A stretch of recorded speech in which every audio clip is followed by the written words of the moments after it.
થયેલા નુકસાનનું પણ જો લિસ્ટ બનાવી શકાતું હોત તો.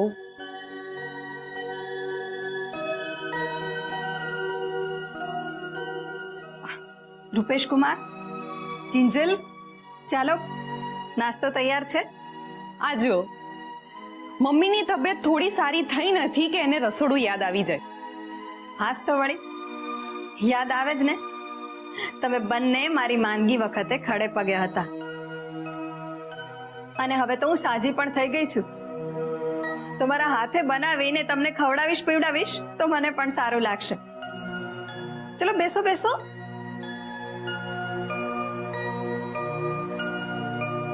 કેટલાય વખત પછી આમ બેસીને શાંતિથી વાત કરવાનો મોકો મળ્યો છે, તો વાતો કરતા જાઓ ને નાસ્તો કરતા જાઓ. અને આમે અમારા ભવાની બા કહેતા કે અંતે તો ખાધું પીધું જ ખભે આવશે. રૂપેશ કુમાર, તમારે કંઈ કહેવું છે? કઈ બાબત માટે? હશે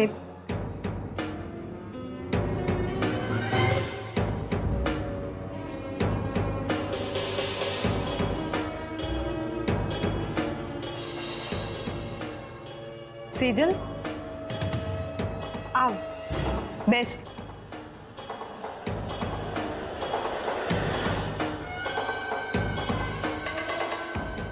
સેજલ,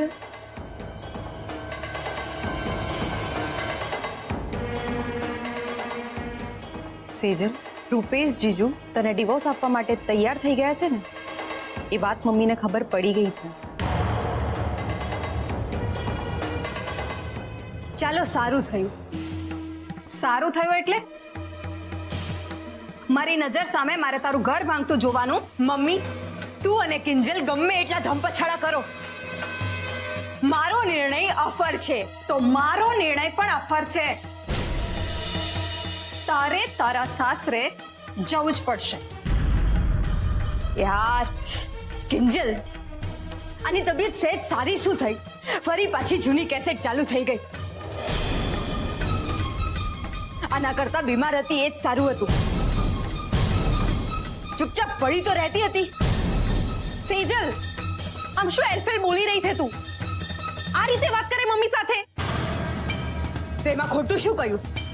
અને તમને બધાને 1000 વાર કહ્યું છે કે એકની એક વાત રિપીટ ના કરો.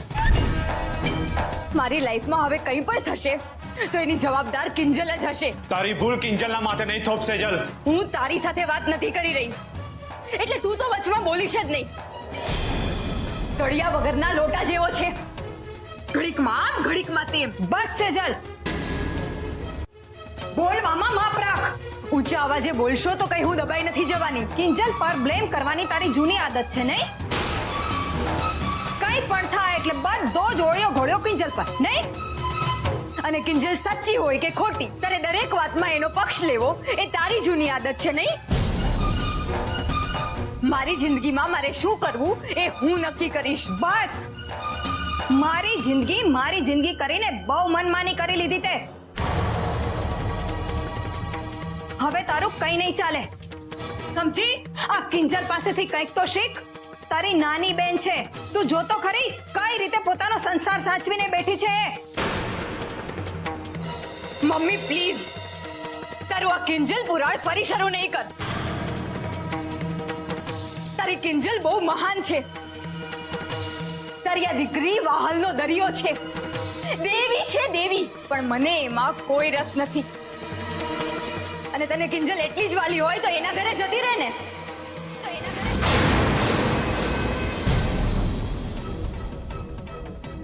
આ મારું ઘર છે, તારું નહીં. મારું ઘર છે.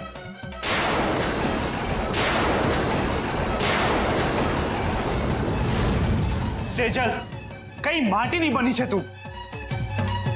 શું થઈ ગયું છે તને? તું તો આવી નહોતી. મારું તારું એ તું ક્યારથી કરતી થઈ ગઈ? તું મમ્મીને એમ કહી રહી છે કે આ ઘર તારું છે?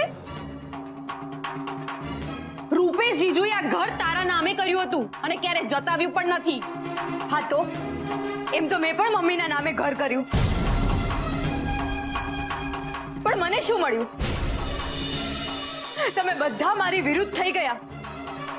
મારા દરેક નિર્ણયો, મારી દરેક વાતો તમને આકરી લાગવા માંડી. તો હું ક્યાં જાઉં? માફી માંગ મમ્મીની. માફી માંગ. હવે તો માફી માંગશે મારી જુત્તી.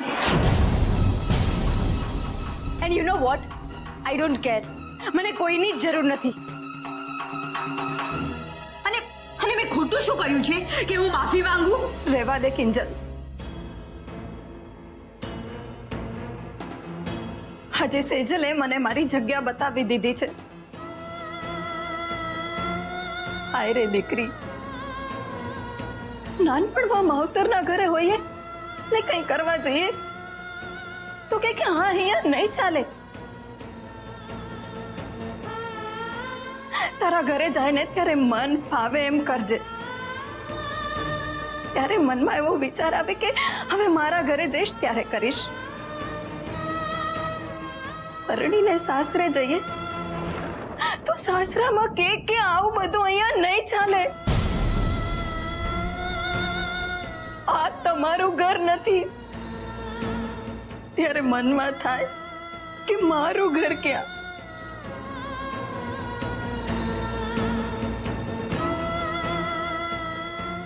જ્યારે તમારા પપ્પા હયાત હતા ને ત્યાં સુધી તો મારું સરનામું એ જ હતા.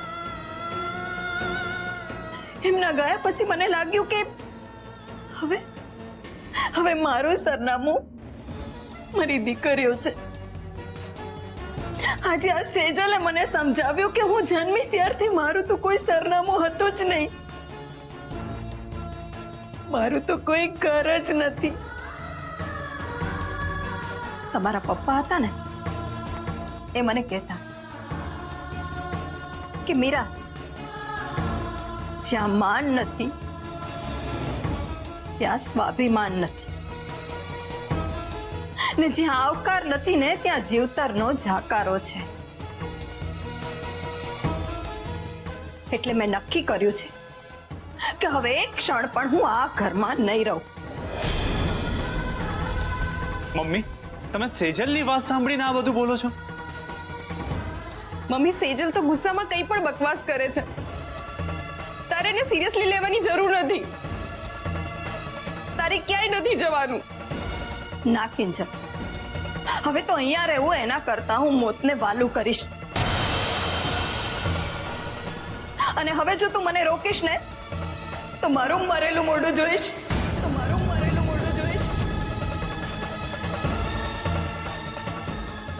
મમ્મી,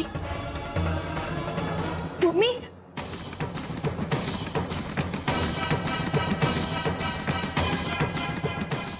આમ શું જુએ છે?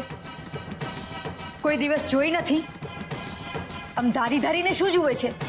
હું કઈ એમ તારાથી ડરી જાવ એમ નથી. તારી સાથે તો વાત કરવી જ બેકાર છે. તો નહીં કર ને. તને કોણે સમ આપ્યા છે? અને તારા મમ્મીજીનું તને એટલું જ પેટમાં બળતું હોય તો પછી તું પણ એમની સાથે જતો રહે. જા, નીકળ. નફટાઈની તે બધી હદ પાર કરી નાખી છે સેજલ. ખબર નહીં આ બધું તને કોણ શીખવાડે છે. તારો ગુસ્સો એક દિવસ તને બહુ નડશે.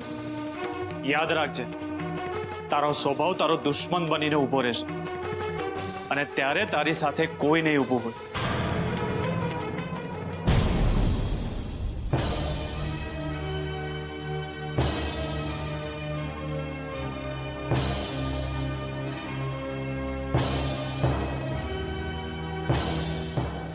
મમ્મી,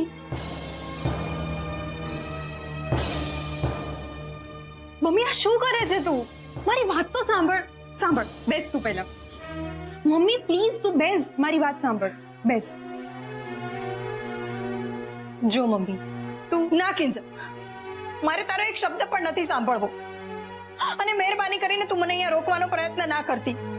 વાત મારા સ્વમાન અને સ્વાભિમાનની છે.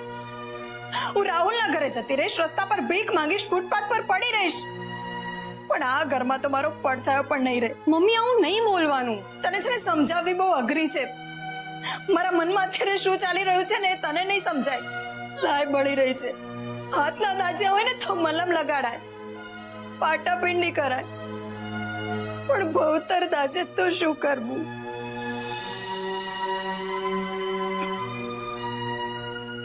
ઠીક છે, હું તારી આ વાત માની જઉં છું, પણ હવે તારે પણ મારી એક વાત માનવાની. તારે મારી સાથે આવવાનું છે, મારા ઘરે, મારા સાસરે. ના, દીકરીના સાસરે તો નહીં જ. કેમ? કેમ કે દીકરીનું ઘર છે, દીકરાનું ઘર નથી એટલે? મમ્મી, જો અત્યારે તને તારા દીકરા એમ કહ્યું હોત કે ચાલ મમ્મી મારા ઘરે, તો તું જાત ને. દીકરીનું ઘર છે એટલે નહીં, એમ ને? કિંજલા, તું શું બોલે છે બેટા? મેં કે તારા પપ્પાએ કોઈ દિવસ ત્રણેય બહેનોમાં દીકરો શોધવાનો પ્રયત્ન કર્યો છે? નથી કર્યો ને બેટા. મારા માટે તો દીકરી વાલનો દરિયો છે.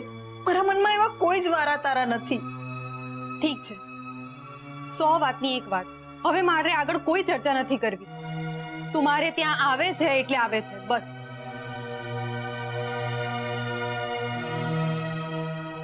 સેજલ, તું તારી ફરજ ચૂકી રહી છે. તને બહુ પાપ લાગશે. પાપ પુણ્ય આ બધી ફાલતુ થિયરીઓ છે. તારું આ સોશિયલ મીડિયાનું જ્ઞાન તું તારી પાસે જ રાખ. I really don't want. અને મારું સારું થાય કે ખરાબ, that is none of your business. તો તારા આ બધા નાટક કરવાનું બંધ કર. તારા આ બધા નાટકથી હું કઈ તારી નથી થઈ જવાની. સેજલ, તું તારી મમ્મીની નથી થઈ, તું મારી શું થવાની? હવે તો મારે જ તારી સાથે નથી રહેવું. તો હું પણ ક્યાં મરી રહી છું? જીવ અને જીવવા દે. જાન છોડ મારી.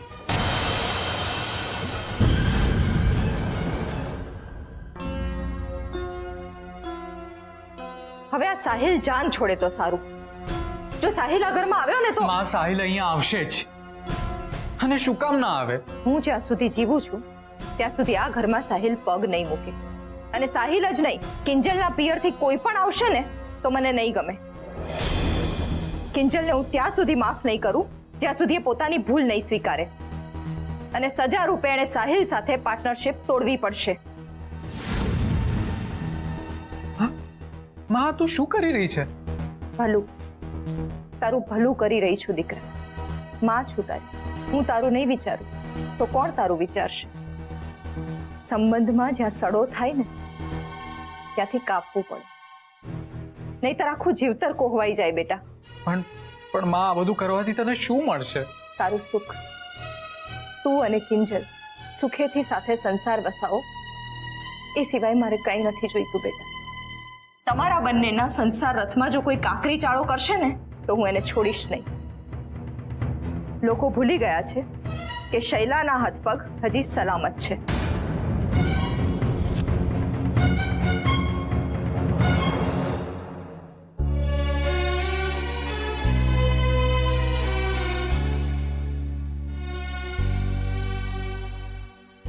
મમ્મી, મમ્મી, સંબંધોમાં જ્યારે ફરિયાદ વધી જાય, બે મન વચ્ચે અંતર આવી જાય, ત્યારે સંબંધોને થોડો સમય આપવો જોઈએ. થોડા સમય માટે પણ બે વ્યક્તિ જ્યારે એકબીજાથી દૂર જાય છે ત્યારે બંને પક્ષે પોતપોતાની ભૂલ સારી રીતે સમજી શકાય છે. મમ્મી, સેજલને પણ આ સમયની જરૂર છે. એ થોડો સમય એકલી રહેશે ને પછી એને એની ભૂલ સારી રીતે સમજાશે. મમ્મી આટલું વિચારે છે કેમ? થોડા સમય માટે જ. હું કાયમ માટે તને મારે ત્યાં આવવા નથી કહી રહી.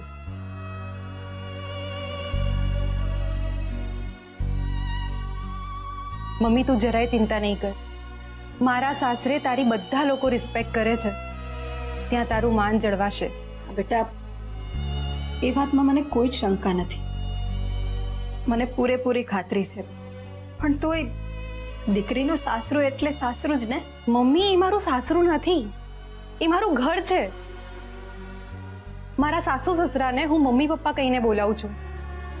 અને તને તો ખબર જ છે કે મારા લગ્નમાં મારું કન્યાદાન પણ મારા સાસુ સસરાએ જ કર્યું હતું. એ લોકો મને વહુની જેમ નહીં, દીકરીની જેમ રાખે છે. એટલે મમ્મી, એ મારું સાસરું છે એ વાત તું ભૂલી જા. ત્યાં બધા જ આપણા લોકો છે. મમ્મી, તું જરાય ચિંતા નહીં કર. હું તને ખાતરી આપું છું, ત્યાં તને કોઈ તકલીફ નહીં પડે. તારું જેટલું મન હોય ને ત્યાં સુધી તું રહેજે. કેવું છે ને, તું થોડો સમય મારે ત્યાં રહીશ, ત્યાં સુધી સેજલનો ગુસ્સો પણ શાંત થઈ જશે. પછી તું નિરાતે પાછી આવી જજે. તને કોણ રોકવાનું છે?